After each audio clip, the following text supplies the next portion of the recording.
What's going on, friends? It is great to be out of the hospital and even better to be back home. But that's not the point of today's video. The point of today's video is if you have an issue with your bike that you just literally cannot figure out, or if you're new to an area, or if you just got something that's a little bit above your head, basically you're in the need of a shop. And when it comes to finding a shop, trying to find one that's actually going to take your bike, sometimes that could be an issue. Sometimes you will get turned down trying to take your motorcycle into a shop. Does it happen? Unfortunately. But today, we're going to take a look at some of the reasons as to why a shop might actually turn you away. Now, every now and again, we might get in a little bit over our head, or, we just might run into something that's a little bit above our pay grade. Happens to everybody, including myself. Sometimes I need a second opinion. So, what I do is I have a network of guys I go to. I know a lot of the shops in my area, and they prove pretty well to take care of me and have a good turnaround time. But if you're new to an area, or you've never actually had to use a shop before, trying to find somebody that's going to take you in, sometimes that could be a challenge. Because honestly, you would think, you just take your bike in anywhere, drop it off, hey, I'll have it ready such and such time, we'll take a look at it, whatever, we'll give you a call. Fortunately, it doesn't work that way. And as many of you may know, a lot of dealers, they won't work on anything over 10 years old. So let's kind of take a look at why these kind of things happen. Guys, before we get too far in today's video, please don't forget to hit that like button and consider subscribing to the channel if you haven't done so already. So a lot of places do have a cap on how old of a machine they will work on. And this could be for a litany of reasons, especially with dealers. A lot of dealers have a lot of high volume service areas.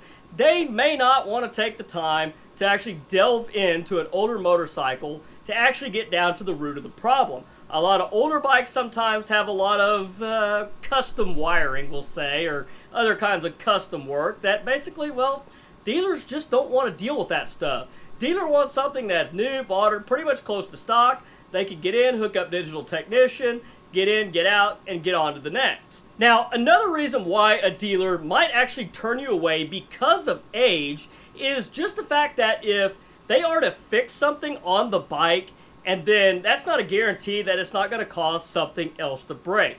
New parts wear out old, and we all know with old Harley-Davidsons, once you fix one thing, something else tends to drop on you sooner or later. And just my experience, a lot of times what will happen is you have a customer coming back to you with that bike saying it was working fine until you worked on it. We've probably all heard that if you work in the service industry.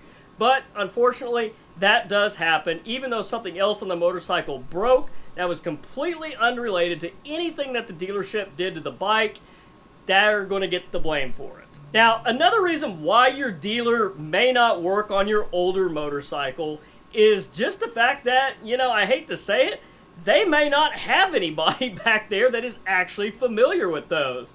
We got a whole new generation of technicians out there, and a lot of them were born well after production of the Evo ended at this point. Now, I know I've said time and time again, Harley-Davidsons are simple machines. All you need is mechanical knowledge and a book, basically a factory service manual, to be able to do anything you need to do to it.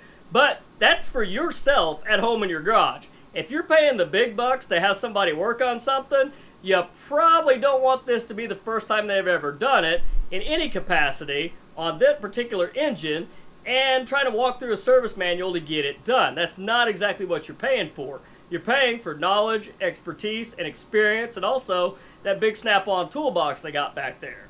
So not just age can really affect your bike, but a lot of you guys that have the magnetic Morelli fuel injection system, I'm sure if you've taken it to a dealer, you pretty much looked at that and said, yeah, no thanks. You've probably been turned away more than once when it comes to those magnetic Morelli systems. And honestly, that's probably because there's just not a lot of people out there that are very skilled with working with them. Every now and again, you might find one guy that is an absolute whiz with those things, but that guy is a needle in the haystack, and by the way, I'm not that guy. Now, with an older Harley-Davidson, your absolute best bet if you're looking for some place to get your bike worked on is going to be the independent bike shops, obviously. They're going to be cheaper than the dealers. Independent bike shops are going to have a much more sane labor rate than the dealerships.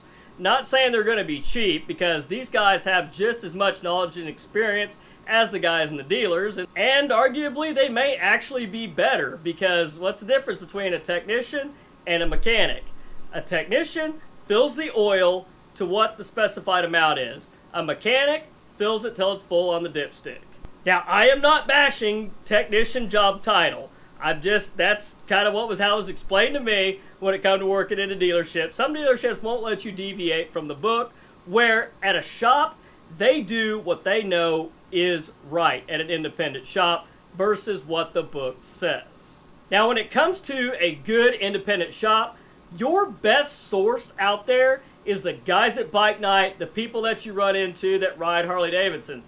Everybody is going to have a shop that they highly recommend for one reason or another.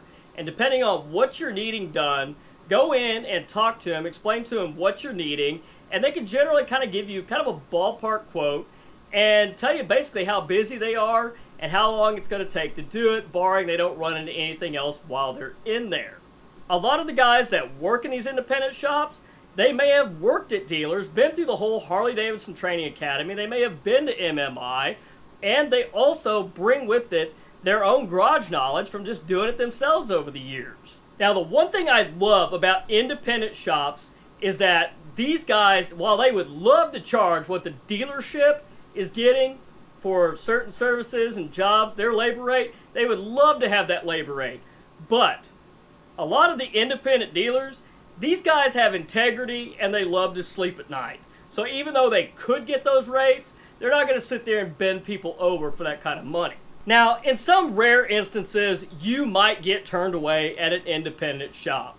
But to get turned away at an independent shop, you're going to have something that is pretty much just nothing short of a basket case. This thing is probably going to have to be a complete and total train wreck mess that they look at and they just absolutely refuse to touch. It's going to have to be pretty bad to get turned away at an independent shop. The only other way I could really see you getting turned away at an independent shop is that they're just full up. Like, they have got more work than they could possibly handle. And they don't want to take your bike and sit on it for maybe a month before they even have a chance to look at it. And a lot of places are going to be very upfront with you on that. Every now and again, you might run into a place that takes your bike, has it for 2 weeks, you don't hear nothing, you go up there and it's still sitting in the same spot, only this time it's got dust on it. So guys, if you have an older Harley-Davidson and you are needing somebody to work on it, I know it can be very frustrating trying to find somebody that's actually going to take the bike on. Not even if it's an old bike. Just say if you have a 96 twin cam. Some dealerships are very reluctant to work on those. Hell, some people won't work on anything before 2012. So yes, it can be very frustrating trying to shop around to find a place to have your bike worked on. But if you have an older bike, I say older, if you're getting turned down by dealers, independent shops are the best place to look. And as I mentioned, they've got the knowledge, the expertise, and also they're not going to run you out the door when it comes to the price. They're not going to just basically bend you over a barrel and take all your money, getting a simple service or even a full rebuild done. Are they going to be cheap? Not necessarily. They got overhead, they got to keep the lights on, they got to keep food on the table as well. But anyhow, guys, I want to thank everybody for all the well wishes while I was in the hospital. I laid there in the bed sitting there reading all you guys' comments. I truly appreciate each and everybody that commented and wished me well. I am so glad to be back home and have that behind me. I'm still recovering, got some follow-up appointments to go, but we're going to get through that. We're going to keep making content. And I really appreciate you bearing with me, missing the week. But if you guys enjoyed the video, please don't forget to hit that like button and consider subscribing to the channel. But until next week, guys, you stay safe on the streets, ride smart, dodge those cars, and I'll catch you guys back here next week with a brand new video. Thanks for watching.